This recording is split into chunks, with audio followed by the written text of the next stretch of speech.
principe en fait, c'est qu'on a reproduit ce qui se passe chez les bovins, voilà, ça vous l'avez compris. Parce que la matière organique qui va servir à dégrader par les bactéries, à fournir du gaz, c'est pas du maïs ou du foin comme sur l'exploitation, c'est ce qui va être ici, les déchets. Donc on est sur 70% d'origine déchets agricoles, donc fumier, parce qu'ici, toute la partie liquide, donc fumier, se trouve sous l'exploitation. On verra ça redescendre. Sinon, on complémente ces 70%, on a 30% de déchets d'origine agroalimentaire. Donc déchets agroalimentaires, c'est tout ce qui est fruits et légumes, donc c'est pas trop la saison. Déchets de champignons, une fabrique de champignons qui se trouve à côté. Déchets de céréales, une fabrique d'aliments de Chambéry. Et qu'est-ce qu'on a d'autre que j'oublie? Tout ce qui est déchets de pâtisserie. C'est tout dans les questions qui sont derrière. Si vous voulez, vous êtes parti, vous avez pas pour vous l'arrêter, là vous avez tous les chiffres, l'unité et tous les gisements que je viens de citer ici avec le tonnage. Comme ça, au moment où vous avez à peu près tous les chiffres faits pour votre cours. Après en fonctionnement, tout se passe dans la cuve qui est ici, qu'on appelle le digesteur. C'est 450 mètres cubes, qui est rempli de matière à 95%. Là, 5% de l'espace est libre, c'est pour le gaz. Donc le remplissage se fait grâce à la grosse machine noire qui est au-dessus, qu'on appelle l'incorporateur. Donc on met à l'intérieur jusqu'à 13 tonnes de matière, donc avec le tracteur télescopique. Donc on prend essentiellement la matière ici. Quand on a mis 13 tonnes à l'intérieur, automatiquement on a un ordinateur qui prend en relais toutes les heures qui va descendre 200 kg de matière. Ce qui fait que quand je le remplis le vendredi soir, je suis tranquille 48 heures jusqu'au lundi matin. C'est d'un point de vue fonctionnement, c'est intéressant. Ce qui fait que 200 kg de matière descendent toutes les heures. Donc une alimentation continue, c'est exactement comme les bovins. Ils ont du foin, de la ration à volonté, voilà, c'est pareil. En parallèle de ça, on met 200 litres de déchets liquides. Donc on n'a pas sur le conforme, donc on met 200 litres de visier qui sont sous l'exploitation, 200 litres de lactosérum qui sont coupés dans le petit couple ici. Donc le lactosérum est produit sur l'exploitation. Donc tout le lait est transformé en fromage. Et donc tout ce qui est résidu de fabrication de fromage, qui n'est pas utilisé pour faire de fromage, ça vient stocker ici sous forme liquide. Ce qui fait que toutes les heures, notre digesteur, notre estomac de vache géant, on va dire, on va faire simple, on reçoit 400 kg de matière. Donc parallèlement à ça, donc on descend solide, liquide, quasiment en instantané toutes les heures. C'est pour ça qu'on a un brassard qui est en train de tourner ici, qui permet d'homogénéiser la matière, de mélanger le solide et le liquide, pour faire une pâte un petit peu visqueuse. Et pour faire remonter le gaz qui est produit. Donc, le gaz est produit en général à 3 minutes à cube. Donc voilà, donc si vous voulez, on va s'approcher pour voir ce qui se passe à travers les dos. Alors je ne sais pas si on va avancer aujourd'hui, mais on arrive à voir le gaz.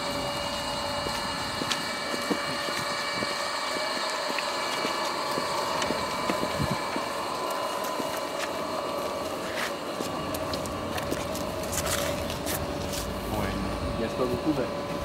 Donc là il est toujours rempli à ce niveau-là, le digesteur. Il n'est jamais plus bas, donc la partie supérieure c'est la partie qui laisse la production de gaz. Le gaz qui est produit ici est à 90%. Dans la fosse qui est à côté, ici on va dire qu'on produit 5% de gaz. Vous allez me dire, donc 5%, c'est 5% de la matière qui n'est pas dégradée, parce que le fonctionnement n'est pas optimal. Donc là on est dans la fosse de production. Là, la fosse qui est ici, qui est à côté, on appelle ça le poste digesteur, c'est juste une fosse de stockage. Donc, sous la membrane qui est derrière vous, on stocke le gaz. Dans la partie bétonnée qui est en dessous, on voit pas d'ici, mais on verra en dessous, on stocke la matière digérée. Donc la matière rentre ici, toutes les heures. On va prendre simple, je descends 200 kg à une heure précise. Elle va rester après 60 jours à l'intérieur cette matière. Au bout de 60 jours, alors elle est bien dégradée, donc à 90% par les bactéries. Et tout ce que les bactéries n'auront pas pu dégrader va se retrouver automatiquement dans le poste digesteur. On a un système de siphon qui passe en dessous, on ira voir également, qui permet de stocker la matière. Donc plus je rentre de la matière ici, plus je vais en stocker dans le poste digesteur. Le gaz qui est produit ici a une qualité de... Alors, je ne sais plus ce que j'ai écrit sur les fiches, on doit être à peu près à 55% de méthane, 35% de CO2. Tout le reste, c'est des gaz inertes. Donc il y a un petit peu d'oxygène, il y a un peu de vapeur d'eau, et puis il y a tout ce qui peut être compris dans l'air, donc du diazote, un petit peu d'ammoniac. Bon, c'est des choses qui ne prennent pas beaucoup de place, donc on les compte pas. Est-ce que vous avez des questions là? Faut pas hésiter à m'arrêter si jamais je suis trop technique. C'est toujours au niveau des pourcentages, c'est toujours les mêmes chiffres? Non. Alors c'est une moyenne que je vous donne. Ça fluctue. En moyenne de 55, on peut monter jusqu'à 62 chez nous. Et on peut descendre aussi à 45. L'idéal c'est d'avoir le plus de méthane possible dans le 2 gaz. Donc autour de 55. En fait ce qui va varier c'est que toutes les heures on descend 200 kg de matière, mais comme on ne met pas toujours le même type de déchets, on n'a pas toujours la même proportion de gaz qui est produite. D'où le stockage, c'est-à-dire que tout le gaz qu'on produit ici, et qu'il soit à 45 ou à 63 selon les heures, on le stocke ici, donc là il se mélange bien, et ce qui fait qu'on est à peu près à 55 à l'intérieur. Donc c'est pour ça que la membrane est bien gonflée. Donc là vous avez de la chance de l'avoir bien gonflée, la membrane elle est gonflée juste par la quantité de gaz qui est en dessous. C'est-à-dire que vous auriez vu la semaine dernière, on n'avait pas beaucoup de gaz, la membrane était détendue. Donc il n'y a pas de pression dans les fosses, c'est ce que je veux dire. Ça peut. Sur la partie biogaz qui est ici, donc là, on est sur une épaisseur de 1,1 mm. Donc c'est très élastique, très résistant, mais ça nous permet de tendre et détendre la membrane en fonction de la quantité de gaz qui est produite. Donc là, si on s'appuie, c'est élastique. On peut la remplir encore un peu plus. Quand elle est vraiment très tendue, très gonflée, on peut s'appuyer contre et ça bouge pas, c'est quand même. Donc voilà, donc pour la partie énergétique maintenant, le digesteur consomme un petit peu d'énergie. Donc il demande de la chaleur pour être chauffé à 38 degrés et de l'électricité pour le fonctionnement de l'incorporateur et du brasseur. C'est les seules énergies qu'il a besoin pour fonctionner. Alors la partie chaleur, je ne sais pas si vous avez suivi le processus de méthanisation, on fait de la cogénération, on récupère de la chaleur. Donc en fait finalement il produit du gaz qui derrière va produire de la chaleur qui va être réutilisée. En fait, il est autonome en chaleur, il produit sa propre énergie. Par contre, sur la partie électricité, c'est l'électricité qu'on aime. Voilà, comme si vous branchez au téléphone portable sur le prise. Nous, on a branché le gros appareil qui est ici. Donc, il est quasiment autonome en énergie, on va dire. C'est là quasiment la même chose, celle qui n'est pas chauffée, donc il n'y a pas de chaleur, juste un petit brasseur à l'intérieur. Donc, en consommation énergétique, on a quasiment pas de consommation pour l'installation. Le peu qu'elle consomme, elle la produit de l'autre côté. Ok. Je parle vite fait des systèmes de sécurité, je ne sais pas si ça vous intéresse, mais système de sécurité, c'est pour éviter les surpressions de gaz. Donc on produit du gaz, donc plus on va en produire, plus on va risquer de faire une surpression. Pourquoi? Parce que là les deux fosses sont jamais en contact avec l'oxygène, il n'y a aucune entrée d'air possible. Sauf si on a décidé à un endroit, on a un robinet, on peut faire entrer de l'air. Ce qui fait que bon bah voilà, on a du gaz, si vous le mettez sous pression, forcément ça peut exploser à un moment donné. Donc pour éviter ça, on a les deux systèmes qui sont ici. Donc le premier qui est au milieu, c'est la torchère. Donc ça c'est comme une gazinière. Hein. On allume le robinet qui est en bas, donc on fait sortir le gaz. Il y a une étincelle en haut, on brûle le gaz et puis on revient et on continue. Si jamais ça ne suffisait pas ou qu'on ne brûlait pas suffisamment de gaz, on a la deuxième colonne qui est derrière. Qui là une soupape de sécurité. Donc là elle a un poudre d'épice, parce que là on va évacuer directement le gaz dans l'atmosphère. Donc si vous voyez la différence entre les deux, on va dire d'un point de vue environnemental, c'est-à-dire que là on brûle le gaz, au lieu de rejeter du méthane, on rejette du CO2. Alors, on va rejeter du CO2 certes. Par contre, sur la soupape de sécurité, je rejette directement du méthane dans l'atmosphère, ce qui n'est pas du tout bon pour l'augmentation de l'effet de serre. Donc on essaie de se servir au plus possible de la torchère et au moins des soupapes de sécurité. Les soupapes de sécurité, elles fonctionnent de toute façon n'importe quand, elles n'ont pas besoin d'être surveillées. Alors que la torchère c'est manuel, donc si moi je décide de l'activer, elle fonctionnera, si personne ne l'active, elle fonctionnera. Donc les soupapes de sécurité, voilà, je porte bien leur nom, c'est vraiment en dernier recours, si jamais il n'y a personne sur l'installation qui peut éviter de brûler le biogaz, et bien ça déclenche tout ça.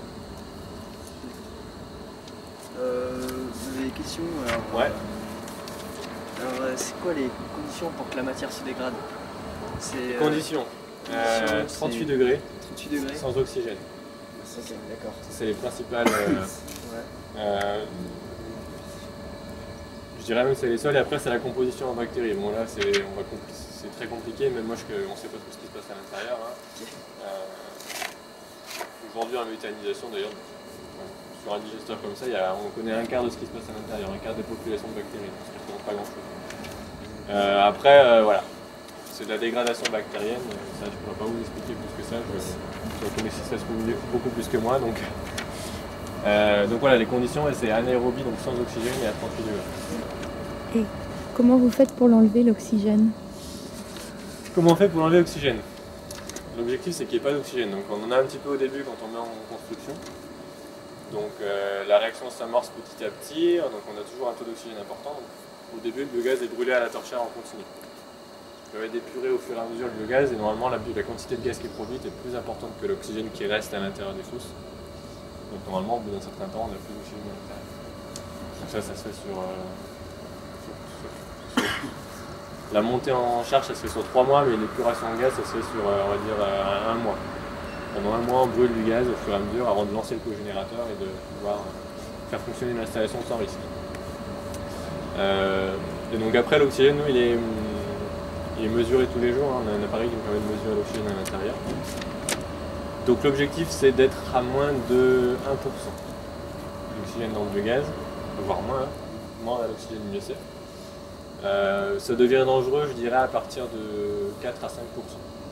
Là, on commence à avoir un mélange qui devient instable et potentiellement explosif. Il n'y a pas d'étincelle à l'intérieur, il n'y a pas de source de chaleur, donc en fonctionnement, il n'y a pas de raison que ça explose, mais on devient potentiellement sujet à ça. Donc c'est pour ça qu'on est toujours à moins de 1%. Et dès qu'on a une augmentation anormale, qu'on monte à 1,5, 1,6, qui n'est pas du tout grave, ça nous permet de voir venir et d'anticiper les problèmes qu'on peut avoir à ce niveau. Voilà. Bon, alors, une question. Savoir combien ça vous rapportait, parce qu'on avait vu que vous fournissiez de l'énergie à EDF. Ouais. Alors, c'est assez simple, toute l'électricité qui est produite sur l'exploitation, sur l'usine de méthanisation, est revendue à EDF en totalité. Bon, la raison elle est assez simple, c'est que le tarif de rachat d'EDF est de 20 centimes le kilowatt, et que quand on la paye pour utiliser les machines et des choses comme ça, on la paye, on va dire 10 centimes. Donc on n'a pas intérêt à consommer ce qu'on produit, mais plutôt à le revendre à 20 centimes et à le racheter à 10 centimes de l'autre côté.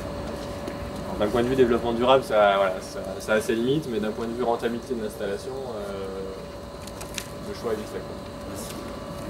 Voilà. Donc ça fait ce qui représente sur l'année à peu près, on doit être à 80 000 € de rentrée d'argent par revente d'électricité. Bon, après ça, il faut enlever toutes les charges, mais ça doit être précisé dans le papier. Sinon, ça fait de quoi de la matière Donc la matière, une fois qu'elle est digérée ici, qu'elle est stockée ici, on a un stockage de 6 mois. Ouais. Et à partir là, d'ici 2 semaines, 3 semaines, ça repart à l'épandage sur les terrains agricoles. Okay. Donc ça change. Voilà, c'est ça. Avant, on épandait le fumier et l'isier directement, sous forme d'engrais. Aujourd'hui, on épand ce qu'on appelle le digestac ici, qui a la même quantité de fertilisant. On n'a rien perdu, on n'a rien rajouté, on n'a rien enlevé. Par contre, on l'a transformé. Donc là, quand on met du fumier, on dit que c'est un engrais, on va dire un amendement organique. Donc sur la durée, il met longtemps à apporter aux plantes. Ce qu'on a ici, c'est plutôt un engrais minéral. Donc c'est dès qu'on le met sur les cultures, elles le prennent directement et ça va très vite. Donc là, on se rapproche plus des engrais chimiques qui existent comme l'ammonitrate que des engrais organiques type compost qu'on peut utiliser avant. Sinon, en termes de temps de travail, ça ne change pas grand-chose. Hein. Avant, il fallait qu'on sorte le fumier et le lisier. Maintenant, il faut qu'on sorte le digesta, mais qu'on sorte quand même. Donc on sort la moitié sur les terrains d'exploitation agricole du lycée, et l'autre moitié, c'est des agriculteurs de la ville d'à côté qui viennent les chercher. Parce qu'on a trop justement de matière à épandre par rapport aux surfaces qu'on a. D'accord. Je voulais savoir combien de... Enfin, s'il faut beaucoup de personnel pour entretenir l'installation. Non. Enfin, je dis non. Moi je suis là à plein temps, mais je travaille, je ne suis pas que sur l'installation, je fais plein d'autres choses à côté. On estime le temps de travail par jour sur l'installation à 1h30, c'est-à-dire qu'il y a une personne qui passe 1h30 par jour ici. Donc effectivement, c'est pas assez pour embaucher quelqu'un, mais c'est déjà beaucoup pour quelqu'un qui est déjà ici. Donc c'est pour ça que nous, on a fait le choix d'avoir une petite installation, 1h30. C'est pas négligeable, mais ça peut passer dans un emploi du temps. Donc on n'a pas de personnel dédié là-dessus. On a directeur d'exploitation, les salariés qui peuvent amener à travailler, mais par contre, on n'a pas de personne spécifique. Et donc, vous avez dit qu'il y avait 40%, enfin, beaucoup pas mal de CO2 quand même dans le biogaz. Ouais. Et le biogaz, ça peut quand même brûler comme ça, avec autant de CO2. Donc le biogaz, on va récupérer de l'autre côté.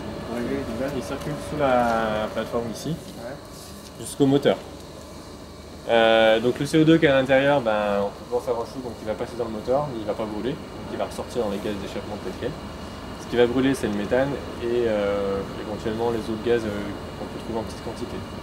La vapeur d'eau, normalement, vu que ça circule dans ce terrain, la vapeur d'eau se refroidit, donc elle redevient liquide. Donc on élimine la vapeur d'eau, donc c'est déjà ça. Après tout passe par le moteur, donc le méthane est brûlé, c'est ce qui apporte l'énergie au moteur, et tout le reste part dans les gaz d'échappement, un peu comme sur une voiture. Peut-être même moins polluant qu'un diesel parce qu'on a beaucoup moins de particules à l'intérieur. Donc ça reste à prouver, hein. Je dis ça comme ça, c'est sous réserve d'études plus approfondies, mais voilà. D'accord.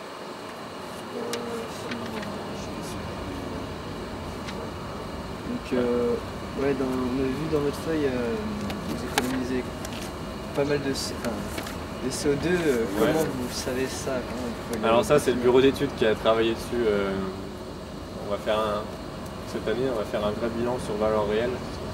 80 tonnes qui ont été annoncées, c'est purement théorique, hein. C'est-à-dire le fumier qui dégageait un petit peu avant du méthane, maintenant qu'on le récupère, ce méthane-là qu'on a économisé, on peut le considérer là-dedans. Ouais. Le chauffage des serres avant qui se faisait avec du fioul, qui maintenant se fait avec de l'eau chaude du méthaniseur. Le fioul, la quantité de fioul qu'on a économisé, c'est des quantités de carbone qu'on a économisées. Voilà, c'est plein de petites choses, mais c'est purement théorique, hein. Ça a été fait avant la construction, si ça se trouve on est à beaucoup plus, si ça se trouve on est à beaucoup moins. Donc on va essayer de faire ça en réel cette année. Mais pour un ordre d'idée, je pense qu'on va pas être si loin que ça de la vérité, quoi. Ouais, c'était dans le cadre du projet quand vous avez décidé de faire, la construction et tout. On était dans une démarche développement durable, donc du coup il fallait apporter des garanties, hein. Il y a beaucoup de financeurs de la région Rhône-Alpes, l'État. Qui est quand même un retour positif, donc le calcul qui a été fait, c'était sur ça. On va redescendre voir les locaux en dessous, comme ça je sais où vous êtes.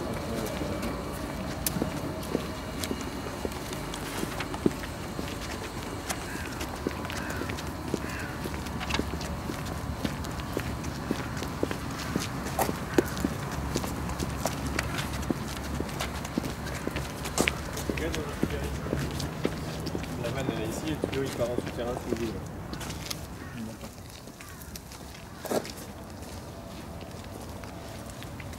On pompe à l'intérieur, donc on pompe directement dans la fosse et ça part directement dans les feuilles. D'accord.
Soit dans la fosse alisique qui est sous l'exploitation juste sous les lacs là, soit dans la fosse de lac Océran qui est au fond.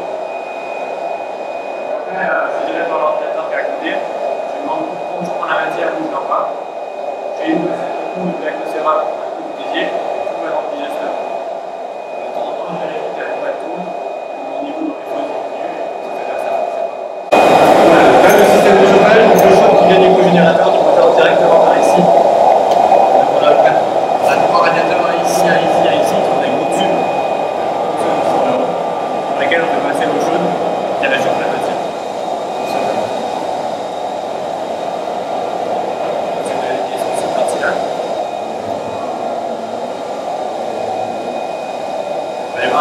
le système de pilotage.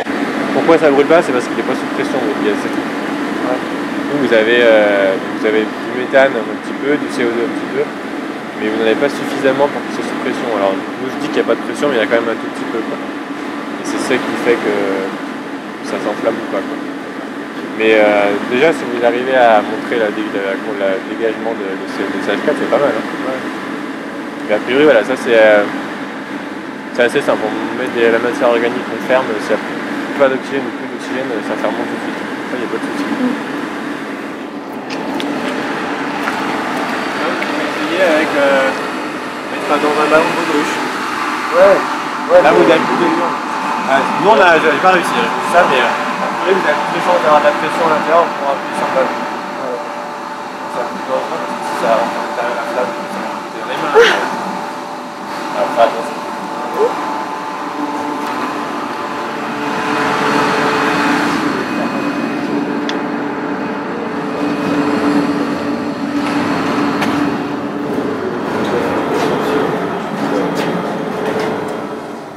Donc là, on est dans la salle de contrôle de la dévitalisation. Donc il y a deux armoires principales, celle-ci. Celle-ci, elle est dédiée à tout ce qu'on a couvert jusqu'à maintenant, c'est-à-dire le brasseur qui est là-haut, l'incorporateur et le système de pompage. Il y a également tout le système de sécurité, le système d'alarme. À chaque fois qu'il y a une alarme qui se déclenche il y en a à peu près tous les niveaux. Elle apparaît ici en rouge avec un code. Et le code apparaît en simultané sur mon téléphone portable. Il y a toujours une personne qui sait en permanence ce qui se passe sur l'installation. Donc si c'est des alarmes où il n'y a pas grand chose, et ben, ça peut attendre un petit moment, l'installation continue de fonctionner. Quand je dis avec des alarmes et pas grand chose, c'est par exemple la température a un peu baissé ou la fausse de glycérate est un peu basse ou un peu haute. Voilà, c'est des choses qui ne posent pas de problème. Après, si on a des alarmes plus importantes, type fuite de gaz quelque part ou d'oxygène, par exemple, on a des émetteurs ici, là l'installation elle s'arrête. D'un point de vue sécurité de tout comme ça, pas de risque d'étincelle, pas de risque d'explosion. On intervient rapidement, s'il faut, on fait bien avec si jamais il y en a des soucis. Bon, ça nous est géré, c'est des systèmes de sécurité qui existent. Donc voilà pour cette partie-là. Bon, après, rapidement, hein, pour chaque élément qu'on a vu là-haut, on a une interface tactile. Maintenant, on est sur le brasseur. Je choisis combien de temps je fais brasser mon brasseur et je vais combien. Pour l'incorporateur, je choisis ma ration et pour le système de pompage, voilà. Là j'ai mes 4 cuves, digesteur, post-digesteur, la fosse de la glycérate et la fosse à liquide. Ma pompe au milieu et donc là mes 4 cuves de nouveau. Donc, quand je suis en mode transfert, je choisis où je prends la matière, où je l'envoie et après l'ordinateur se charge du reste. Il ouvre les vannes de temps en temps, il pompe pas, mais qui gère. Voilà. Et donc sur la partie cogénération qui est ici, le cogénérateur il a une puissance de 45 kW. Alors pour si ça vous parle, mais grosso modo on produit l'électricité sur une année pour l'équivalent de 110 foyers de 4 personnes. Donc grosso modo les 110 maisons qui sont derrière lycée sur la ligne d'électricité, potentiellement elles sont alimentées en électricité par. Bon oui, mais pas la différence, hein, c'est l'électricité qui vient d'EDF, mais donc ça c'est quand on est au régime maximum. En fonction de la quantité de gaz qu'on a sur l'endroit, donc plus elle est gonflée, plus on tourne à la vitesse maximum, plus moins on a de gaz, plus on ralentit. Donc on peut ralentir de temps en temps, là vous voyez on est au maximum. Donc là je peux régler donc, la puissance et je peux régler également la quantité de gaz que je vais brûler. Tout à l'heure je vous disais qu'on a du méthane dans le gaz. Si un jour j'ai beaucoup de méthane, ben, j'en brûle un peu moins. Si un jour j'en ai pas beaucoup, je vais en brûler plus. Du coup, je peux changer les paramètres avec l'ordinateur qui est ici. Je vous explique un peu ce qui se passe à côté parce que là-bas c'est ultra bruyant, il fait chaud, donc vous me posez des questions après si vous en avez. Donc, le gaz arrive par le fond de la salle, donc il y a une canalisation qui est au plafond avec une filtre de gaz dessus, il y a tout un tas de systèmes de sécurité dessus, des vannes manuelles, des vannes gérées par l'ordinateur si jamais ça devait s'arrêter. Donc on mélange notre gaz avec de l'air. L'oxygène qui est contenu dans l'air va faire qu'on a un mélange qu'on dit explosif. C'est pour ça qu'on dit des moteurs à explosion, quand les voitures c'est pareil. Donc le moteur en lui-même c'est le même moteur qu'une voiture à essence, sauf que le carburant c'est pas d'essence, mais c'est bien le gaz mélangé à l'air qu'on a fait rentrer à l'intérieur. Et sur une voiture vous entraînez le système de traction qui fait tourner vos roues, et nous, au lieu de faire tourner des roues, on fait tourner un alternateur. C'est comme une dynamo en fait, et c'est ça qui produit l'électricité. Vous verrez, c'est le gros élément bleu qui est devant, au ventilateur. Donc c'est ce gros élément-là qui fabrique l'électricité. Donc l'électricité, après, elle part dans les tuyaux, un tuyau noir qui arrive ici, circule là, termine ici, là. Et là, on a le coffret qui permet d'envoyer l'électricité directement à l'extérieur. Donc là, on le synchronise ici, et une fois qu'il est synchronisé, hop, il peut arrêter avec le reste et le réseau ne voit pas la différence. Parallèlement à ça, pour faire refroidir le moteur, comme sur une voiture, on a une kit de refroidissement. Ici, le kit de refroidissement, on va récupérer la chaleur. Sur les voitures, c'est possible aussi, mais à petite dimension, on fait à grande échelle. Donc le moteur monte à peu près jusqu'à la température qui est indiquée ici, à 87 degrés. Donc l'objectif, c'est de ces 87 degrés, c'est de transformer, c'est la chaleur en moteur, c'est de les transformer en eau chaude à 87 degrés. Le liquide de refroidissement qui est à cette température, on le fait passer dans un échangeur thermique. Alors, je vais être très technique, hein, si jamais vous ne comprenez pas, vous m'arrêtez. C'est d'un côté, on fait rentrer le liquide de refroidissement très chaud, en face, on fait rentrer de l'eau froide. Il y a juste une plaque qui les sépare, ils ne sont pas en contact. Le liquide de refroidissement donne ses 80 degrés à l'eau chaude, l'eau froide. L'eau repart à 87 degrés. Et le liquide de refroidissement, normalement, récupère le froid de l'eau froide et repart dans l'autre sens. Et repart en moteur. Donc, le liquide de refroidissement, il n'y en a pas beaucoup, là, c'est un petit cycle autour du moteur. Il se chauffe à la sortie du moteur, il se refroidit avec l'eau, et il retourne au moteur, etc. Et donc l'eau chaude qui sort, en général, à 86 degrés. On n'arrive pas à récupérer les 87, on récupère 86 degrés. Donc c'est les canalisations qui sont rouges, qui sont juste derrière le mur, là. Donc la première canalisation, je vous l'ai dit tout à l'heure, elle va au digesteur pour chauffer le digesteur. La deuxième, on va chauffer donc, la fromagerie pour l'eau chaude pour fabriquer le fromage, et la salle de traite. Donc parce que la fabrication de fromage, c'est, je ne sais plus le rapport combien c'est, je crois que c'est 1 litre de fromage, c'est 10 litres d'eau chaude, 100 litres d'eau chaude. Donc grosso modo, il en faut beaucoup d'eau chaude. Donc nous, on leur en envoie le maximum, ils ont une petite chaudière complément si les gens n'ont pas. Donc la dernière canalisation d'eau chaude, ça c'est quand on tourne à plein régime, donc comme aujourd'hui, on va chauffer une partie des serres. Je ne sais pas si vous avez vu, en montant, on a 2500 m² de serre. On a 500 m² qui sont chauffés à partir de, là ça fait depuis la semaine dernière, qui sont chauffés en partie grâce au méthaniseur. Donc avant on a utilisé des chaudières au gaz net qui consommaient beaucoup, maintenant on a l'eau chaude, elle sort directement ici, donc elle va directement à la chaudière et elle repart directement dans les réseaux de chauffage. Donc on a économisé 10 000 € de gaz naturel par an, ce qui n'est pas négligeable sur une exploitation comme la nôtre. Donc voilà, donc pour la production d'eau chaude, on est sur ces trois postes-là. Donc en plein hiver, on produit 45 kW électrique, on produit à peu près autant en thermique. On valorise tout sur l'exploitation, sans souci. Donc, si on en avait plus, on en valoriserait plus. Par contre, sur la période estivale, on a trop de chaleur. Parce que du coup, on récupère la chaleur, on chauffe plus les serres, donc le mois de juillet. La fromagerie, nous, elle tourne presque pas, parce que nos vaches, elles sont en alpage ou ne sont pas sur site. On n'a pas trop de fromage. Le digesteur, on le chauffe beaucoup moins. Quand il fait 30 à l'extérieur, forcément, on n'a pas besoin de chauffer beaucoup plus. Donc, ce qui fait qu'on balance la chaleur à l'extérieur. Aujourd'hui, peut-être le seul point négatif qu'on a chez nous, c'est qu'on n'arrive pas à valoriser cette chaleur sur l'année. Sur l'année complète, on valorise 65% de la chaleur possible. Ce qui n'est pas si mal, mais on pourrait arriver à plus si jamais on valorisait l'été. Voilà. Je sais pas si vous avez des questions sur ce que je viens d'expliquer. On va aller voir à côté. Je vous explique brièvement là-bas ce qui se passe, et puis si vous avez des questions, on revient discuter ici.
donc tout à l'heure, je vous disais, on valorise 65% de la chaleur.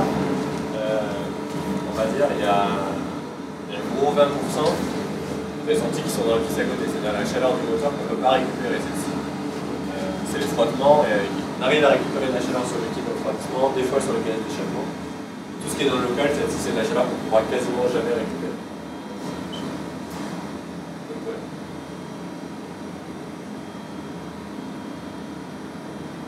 Est-ce que vous avez d'autres questions dans le moment où vous avez préparé?